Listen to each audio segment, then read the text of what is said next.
Ganjar Pranowo yang akrab disapa Ganjar, lahir di Karanganyar, Jawa Tengah pada tanggal 28 Oktober 1968. Memasuki usia SMA, Ganjar merantau ke Yogyakarta untuk bersekolah di SMA Bokri I. Di sana, kemampuan akademiknya semakin berkembang hingga akhirnya diterima sebagai mahasiswa Fakultas Hukum Universitas Gadjah Mada. Kecintanya berorganisasi dan semangat berpolitiknya dibangun sejak masa kuliah dengan terlibat berbagai gerakan juga organisasi kampus. Ganjar kemudian melabuhkan hati dengan bergabung dengan PDI Perjuangan saat masih berstatus sebagai mahasiswa pada 1992 yang memilih PDI Perjuangan karena dianggap sebagai antitesis rezim Orde Baru. Karir politik Ganjar Pranowo mulai cemerlang di tahun 2004 saat ditugaskan menjadi anggota DPR RI dari fraksi PDI Perjuangan periode 2004-2009. Latar belakang ilmu hukum juga memuluskan langkahnya sebagai anggota Badan Legislasi DPR. Pilkada 2013 kemudian memanggil Ganjar untuk maju bertarung memperebutkan posisi Gubernur Jawa Tengah. Kemenangan diraih dan mengukuhkan Ganjar sebagai Gubernur Jawa Tengah untuk periode 2013-2018. Kemudian terpilih kembali di periode jabatan keduanya sebagai Gubernur Jawa Tengah. Rekam jejak Ganjar Pranowo dalam mengarungi dunia politik semakin lengkap dengan pencalonannya bertarung dalam Pilpres 2024 setelah Ketua Umum PDI Perjuangan Megawati Soekarno Putri mengumumkan Ganjar sebagai calon presiden yang diusung parpol dengan nomor urut 03.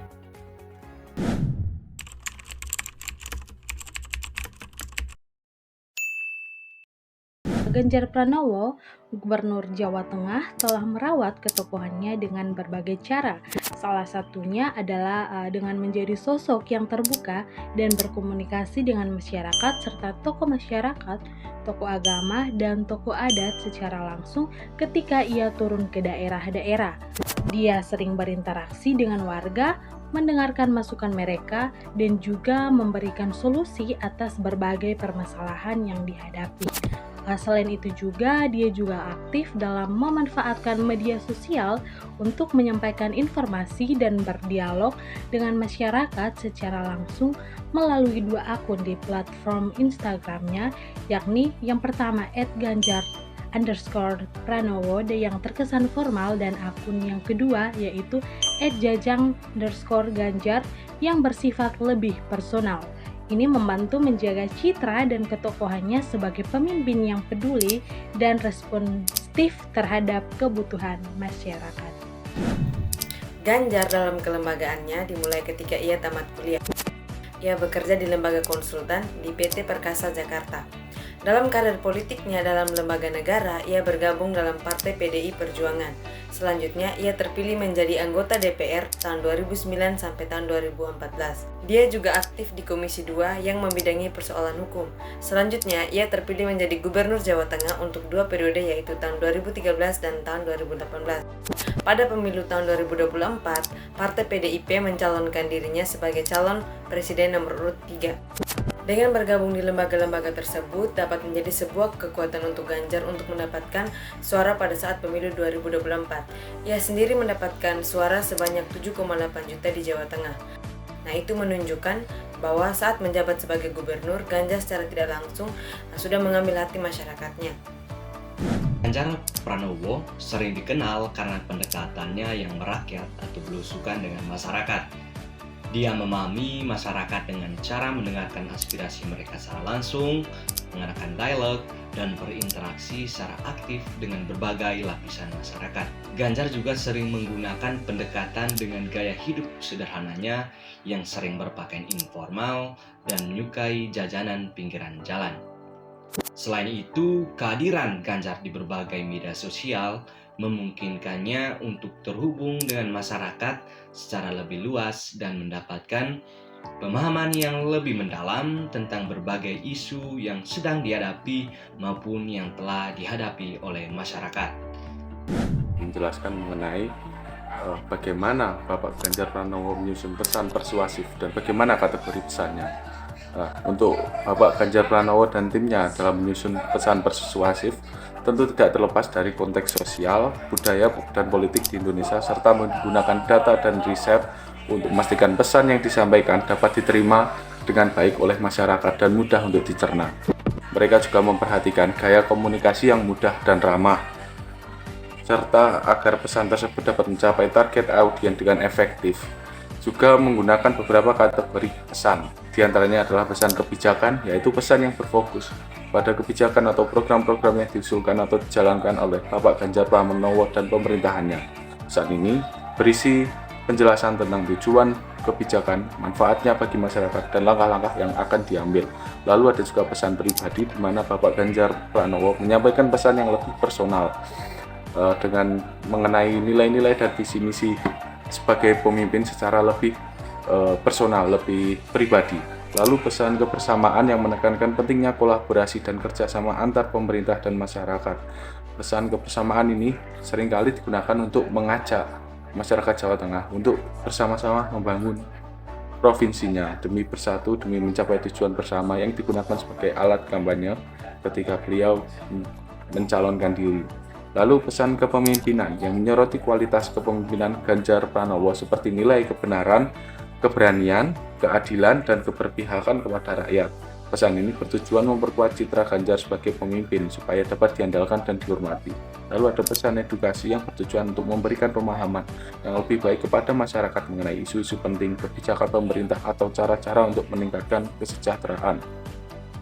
Disusun dalam bentuk informasi yang mudah dan dipahami dan relevan bagi khalayak. Untuk pemilihan media, Ganjar Pranowo lebih sering mengandalkan akun media sosialnya untuk mempublikasi kegiatan politik dan juga kampanye politik miliknya. Namun sebagai seorang tokoh politik, tentu saja aktivitas dari Ganjar Pranowo ini sering disoroti oleh media-media lain. Meskipun ia bukan seorang politisi yang memiliki media berita, namun untuk pemberitaan kampanye tim pemenangan Ganjar Mahfud pada Pilpres 2024 kemarin, mereka menggunakan salah satu pemilik dari media terbesar di Indonesia, yakni Bapak Haritano Sudibyo sebagai pemilik PT Media Nusantara Citra Tbk, yang juga adalah Ketua Umum Partai Perindo yang berkoalisi dengan tim pemenangan Ganjar Mahfud. Berikut metode yang digunakan untuk mendekati khalayak. Jika dirujuk dari handout pertemuan 9, maka dapat dikategorikan sebagai berikut.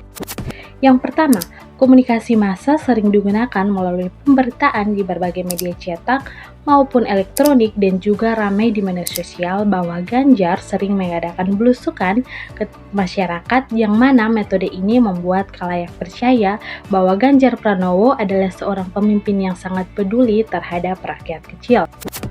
Dan yang kedua yaitu komunikasi interpersonal. Ganjar sering berhadapan langsung dengan masyarakat untuk mendengarkan keluhan maupun aspirasi yang mereka sampaikan. Dan yang ketiga yaitu komunikasi organisasi. Juga sering dilakukan oleh Ganjar ketika turun ke berbagai daerah. Ia juga sering bertemu dengan berbagai pemimpin, tokoh masyarakat, atau tokoh adat yang ada di daerah tersebut, maupun dengan pemimpin tokoh agama terkait seperti uskup, ulama, dan juga ketua majelis sinode gereja. Selain terbuka pada masyarakat, Ganjar Pranowo juga mahir dalam seni berkompromi.